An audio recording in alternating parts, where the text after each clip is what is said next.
छल करे टार्यउ तासु व्रत प्रभु सुर कारज कीन। जब तेहि जानियो मरम तब श्राप कोप करि दीन। भगवान शंकर पार्वती जी को भगवान के अवतार लेने का कारण समझाते हुए बताते हैं कि एक बार जब भगवान शंकर का जलंधर के साथ देवताओं के हित के लिए घोर संग्राम हो रहा था, तो जलंधर की पत्नी वृंदा का जो पतिव्रता थी, उसका पतिव्रत के कारण भगवान शंकर जलंधर को नहीं मार पा रहे थे। तब भगवान विष्णु ने छल करके वृंदा का पतिव्रत व्रत भंग किया और इतने में भगवान शंकर ने जलंधर को मार दिया। जब वृंदा को यह बात पता लगी भगवान के छल का, तो उसने भगवान विष्णु को श्राप दिया। तासु श्राप हरि दीन प्रमाना कौतुक निधि कृपाल भगवाना। तहाँ जलंधर रावण भयऊ रणहति राम परम पद दयऊ। लीलाओं के भंडार कृपालु श्री हरि ने वृंदा के शाप को स्वीकार किया। फिर वही जलंधर उस कल्प में रावण हुआ, जिससे श्री रामचंद्र जी ने युद्ध में मार करके परम पद दिया। एक जन्म कर कारण एहा जेहि लगी राम धरि नर देहा। प्रति अवतार कथा प्रभु केरी सुनो मुनि बरनी कभी न घनेरी। एक जन्म का कारण यह था जिससे श्री रामचंद्र जी ने मनुष्य देह धारण किया। याज्ञवल्क्य जी भारद्वाज मुनि के प्रति कहते हैं कि भारद्वाज सुनो, प्रभु के प्रत्येक अवतार की कथा का कवियों ने अनेकों प्रकार से वर्णन किया है। नारद श्राप दीन एक बारा कलप एक तेहि लगे अवतारा। गिरिजा चकित भये सुनि बानी नारद विष्णु भगत पुनि ज्ञानी। भगवान शंकर आगे पार्वती जी से कहते हैं कि पार्वती, एक बार अवतार का कारण ये था कि नारद जी ने भगवान विष्णु को श्राप दे दिया। यह बात सुनकर पार्वती जी बड़ी चकित हुई और बोली कि नारद जी ने भगवान विष्णु को श्राप दिया, ये कैसे हो सकता?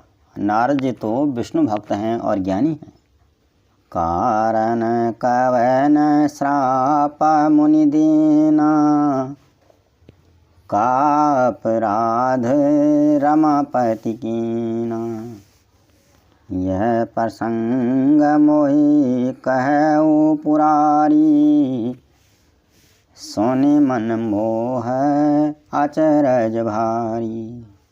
प्रभु, नारद मुनि ने भगवान को श्राप किस कारण से दिया? लक्ष्मीपति भगवान ने उनका ऐसा कौन सा अपराध किया? हे पुरारी शंकर जी, यह कथा मुझसे कहिए। मुनि नारद के मन में मोह होना, ये तो बड़े आश्चर्य की बात है। बोले बिहसी महेश तब ज्ञानी मूढ़ न कोई। जेहि जस रघुपति करहीं जब सो तस तेहि छन होई। तब भगवान शंकर हंसकर बोले, पार्वती, न कोई ज्ञानी है और न कोई मूर्ख है। भगवान जब जिसको जैसा करते हैं वह उसी क्षण वैसा ही हो जाता है। कहऊँ राम गुण गाथ भरद्वाज सादर सुनहु, भवभंजन रघुनाथ भजो, तुलसी तजिमान मद। याज्ञवल्क्य जी भरद्वाज से कहते हैं, भरद्वाज जी मैं श्री रामचंद्र जी के गुणों की कथा कहता हूँ, तुम आदर से सुनो। और तुलसीदास जी कहते हैं कि मान और मद को छोड़कर आवागमन का नाश करने वाले श्री रघुनाथ जी का भजन करो।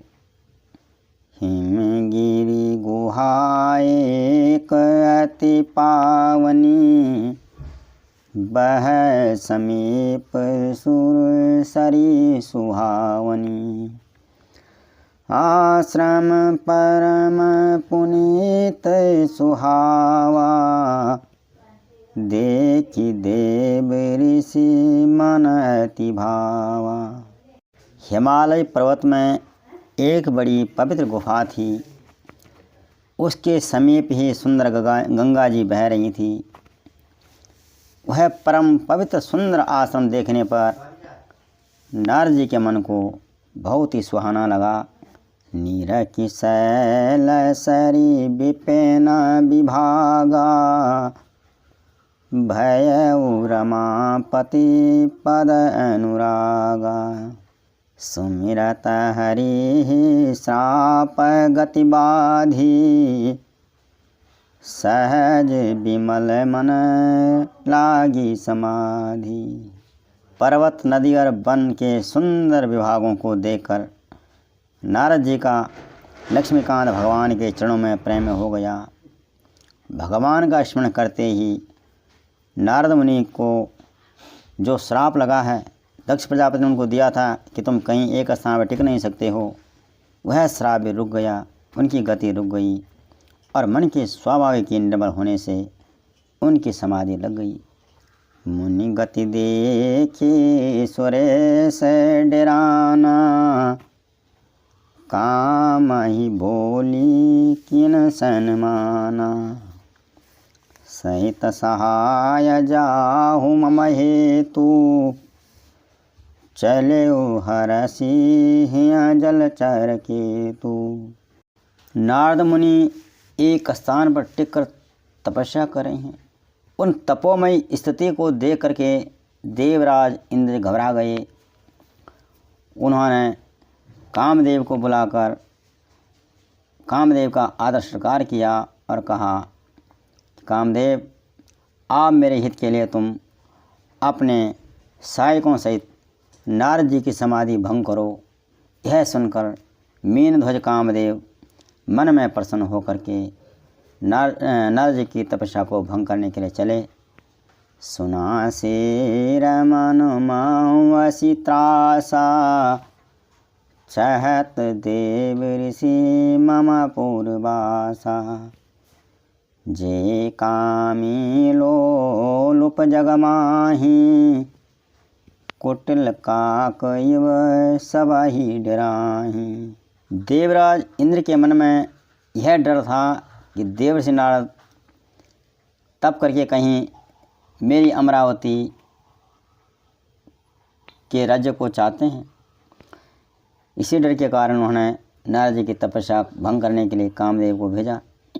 संसार में जो मनुष्य कामी और लोभी होते हैं, वे कुटिल कौवे की तरह हर जगह शंका करते हैं, सबसे डरते हैं। शोक हाड़ लय भाग शट, स्वान निरखी मृगराज। छीन ले जनि जान जड़, तिमि सुरपतिहीन लाज। जैसे मूर्ख कुत्ता शेर को देखकर सूखी हड्डी लेकर भाग जाता है, यह समझकर कि कहीं ये शेर मेरी हड्डी को न छीन ले, वैसे देवराज इंद्र भी नारद जी के विषय में ऐसे सोचते हैं कि नारद जी कहीं मेरा राज्य न छीन लें। यह सोचकर देवराज इंद्र को लाज नहीं आई। तेहि आश्रम ही मदन जब गयऊ, निज माया बसंत निर्मयऊ। कुसुमित विविध बिटप बहुरंगा, को जहीं कोकिल गुंजहीं भृंगा।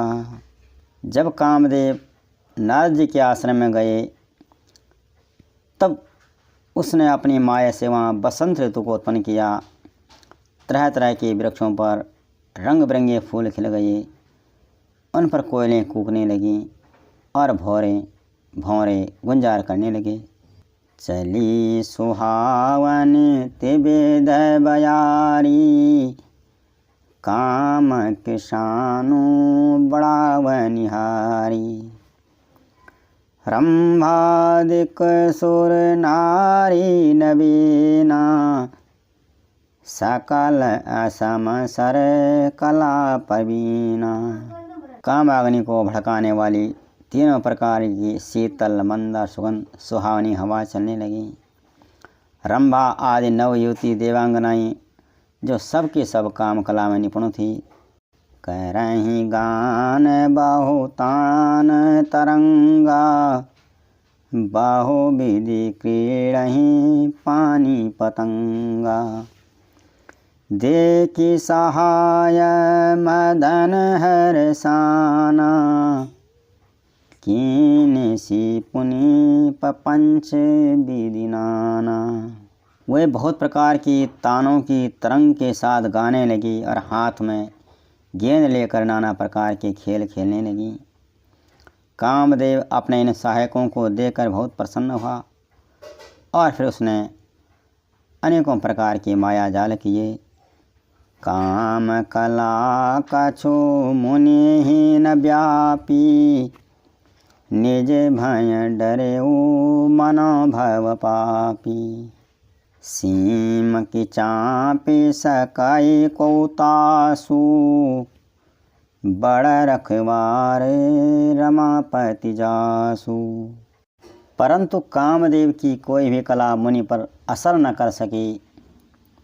तब तो पापी कामदेव अपने ही नाश के भय से डर गया।